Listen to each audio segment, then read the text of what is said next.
हाँ बच्चों, बहुत ही बढ़िया कंपैरिजन हम देखने जा रहे हैं एडियाबैटिक वर्सेस आइसोथर्मल प्रोसेस के बीच में।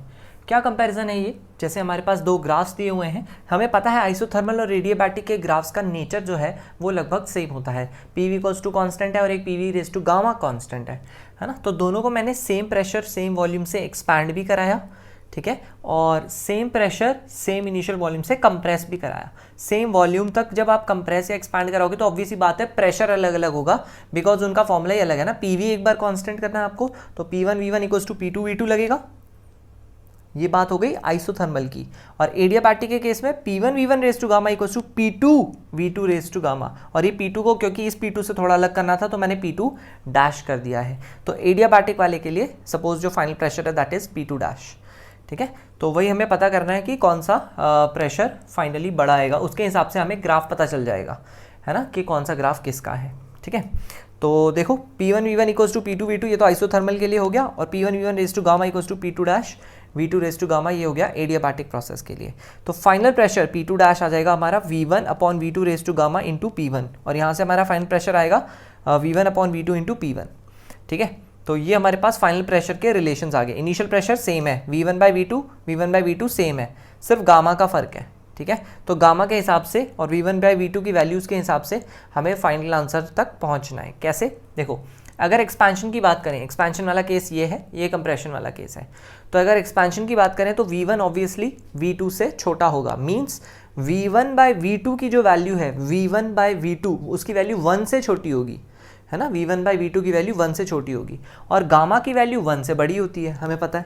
तो किसी भी 1 से छोटी वैल्यू को अगर पावर रेज कर दो, 1 से बड़ा कोई पावर रेज कर दो, जैसे कि 2 या 3 कर दो, तो वैल्यू बहुत छोटी हो जाती है अपने इनिशियल वैल्यू के मुकाबले। जैसे 1/2 की पावर सपोज 2 कर दी मैंने, और 1/2 को कंपेयर करना है 1/2 की पावर 2 से, तो 1/2 की पावर 2 क्या होता है 1/4, तो ऑब्वियसली वो वैल्यू छोटी हो जाएगी। तो देखो ये वाली वैल्यू पावर गामा वाली वैल्यू छोटी हो गई है, ठीक है। अगर पावर गामा वाली वैल्यू छोटी हो गई है इसका मतलब ये वाली वैल्यू छोटी हो गई है। अगर ये वैल्यू छोटी हो गई इसका मतलब P2 डैश छोटा हो गया है, किसके कंपैरिजन में? P2 के कंपैरिजन में, ठीक है। तो वहाँ पे मैंने लिख दिया P2 dash is less than P2। ये एक्सपेंशन की बात हो गई।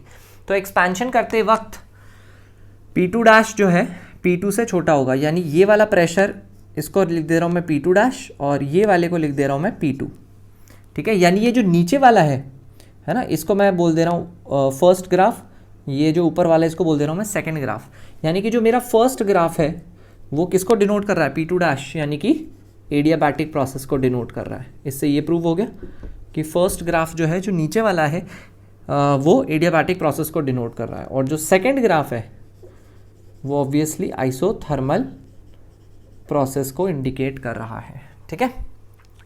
ऐसे देखते हैं फॉर कंप्रेशन V1 क्या होगा? इनिशियल वॉल्यूम फाइनल वॉल्यूम से बड़ा होगा, इनिशियल वॉल्यूम फाइनल वॉल्यूम से बड़ा होगा। तो for compression V1 is greater than V2 means, अच्छा इसका मतलब V1 बाई V2 की वैल्यू 1 से बड़ी हो गई, और किसी भी 1 से बड़ी वैल्यू की पावर भी अगर 1 से बड़ी कर दो तो वो उसकी ओरिजिनल वैल्यू से डेफिनेटली बड़ा आता है। इसको ऐसे इमेजिन करो, 2 की पावर 2 और 2 में से कौन बड़ा है? 2 की पावर 2 ऑब्वियसली बड़ा है, 2 की पावर 2 इज 4। तो यानी V1 बाई V2 की पावर गामा अब बड़ा हो जाएगा V1 बाई V2 से। इसका मतलब V1 बाई V2 की पावर गामा अगर बड़ा है V1 बाई V2 से, इसका मतलब P2 डैश बड़ा होगा P2 से, है ना। तो therefore P2 dash will be greater than P2, यानी कंप्रेशन के वक्त P2 डैश बड़ा है, यानी ये वाली वैल्यू है P2 डैश और ये वाली वैल्यू है P2। और P2 डैश किसका था? एडियाबैटिक का। इसका मतलब इसको मैं 1 लिख देता हूँ, इसको मैं 2 लिख देता हूँ, है ना। 1 वाले को हम एडियाबैटिक बोल रहे थे, तो देखो अभी भी 1 वाले को हम एडियाबैटिक बोल रहे हैं। 1 वाला हमारा एडियाबैटिक है, 2 वाला हमारा हो जाएगा आइसोथर्मल, ठीक है, ठीक है। 1 वाला हमारा एडियाबैटिक था यहाँ पे भी, और 2 वाला था हमारा आइसोथर्मल। तो डायरेक्टली आइडेंटिफाई करने का कोई तरीका है? क्योंकि इसमें तो 1 मुझे नीचे दिख रहा है और इसमें 1 मुझे ऊपर दिख रहा है, इसका मतलब कंप्रेशन के वक्त एडियाबैटिक ऊपर है और एक्सपेंशन के वक्त एडियाबैटिक नीचे है।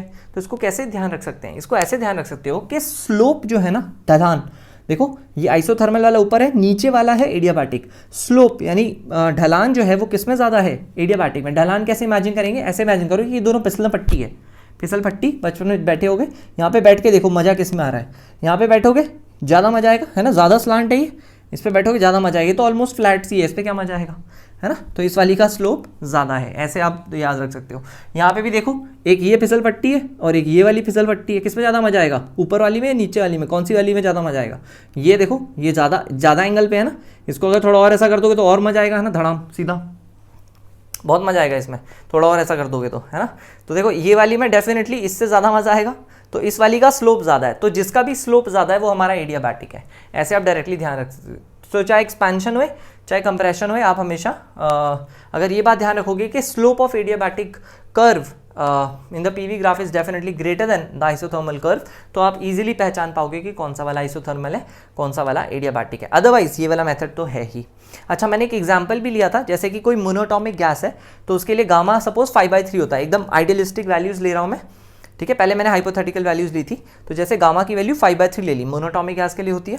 अच्छा, अब V1/V2 की वैल्यू सपोज मैंने 1/8 ली, दो केसेस लिए हैं, V1/V2 1/8, यानी फाइनल वॉल्यूम ज़्यादा लिया है, मतलब एक्सपेंशन की बात कर रहा हूँ, ठीक है। तो एक्सपेंशन करते वक्त सपोज मैंने वॉल्यूम को 8 टाइम्स कर दिया, तो V1/V2 1/8 हो गया। अच्छा, तो V1/V2 की पावर गामा कितना हो जाएगा, V1/V2 की पावर गामा यानी क्यूब रूट ऑफ दिस, यानी 1/2 की पावर 5, यानी 1/32, यानी देखो 1/32 हो जाएगा। इसका मतलब ये हो गया V1/V2 की पावर गामा हो गया 1/32, और V1/V2 कितना था 1/8। इसका मतलब V1/V2 की पावर गामा छोटा है किससे, V1/V2 से। देखो वही चीज़ थी एक्सपेंशन में, V1/V2 की पावर गामा छोटा होना चाहिए था V1/V2 से। सिमिलरली मोनोटॉमिक गैस में जब मैंने कंप्रेशन की बात करी कि V1 initial value final value से बड़ी ले रहा हूँ मैं वॉल्यूम वाइज, तो V1/V2 की वैल्यू सपोज 8 ले ली, तो V1/V2 की पावर गामा कितना आएगा, देखो 8 का क्यूब रूट, है ना, तो हो गया 2 की पावर 5 हो गया 32, यानी V1/V2 की पावर गामा हो गया 32। अब देखो V1/V2 की पावर गामा डेफिनेटली V1/V2 से बड़ा आ रहा है, 32 इज ग्रेटर देन 8। इसका मतलब देखो ये वाली चीज़ भी जस्टिफाई हो गई।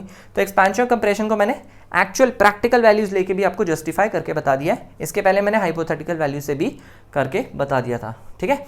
तो ओवरऑल इसकी समरी यही है कि अगर आपको दो ग्राफ्स दिए हुए हैं, आइसोथर्मल और एडियाबैटिक, कंप्रेशन हो चाहे एक्सपेंशन, अगर आपको कंपेयर करना है कि कौन सा आइसोथर्मल है कौन सा एडियाबैटिक का कर्व है, क्योंकि दोनों का नेचर सेम होता है, तो आप बस स्लोप कंपेयर कर लो, जिसका स्लोप ज़्यादा है और वो एडियाबैटिक होगा। और स्लोप का बता ही दिया मैंने, बैठ के देख लो, जिसमें ज़्यादा मजा आएगा वो एडियाबैटिक है।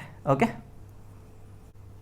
हाँ बेटा, लास्ट प्रूफ जो हम देख रहे थे एडियाबैटिक वर्सेस आइसोथर्मल प्रोसेस में, उसमें मैंने आपको एक स्टेटमेंट बोला था कि फिसल पट्टी इमेजिन कर लो, ज़्यादा मज़ा आएगा एडियाबैटिक प्रोसेस में, चाहे एक्सपेंशन हो चाहे कंप्रेशन हो।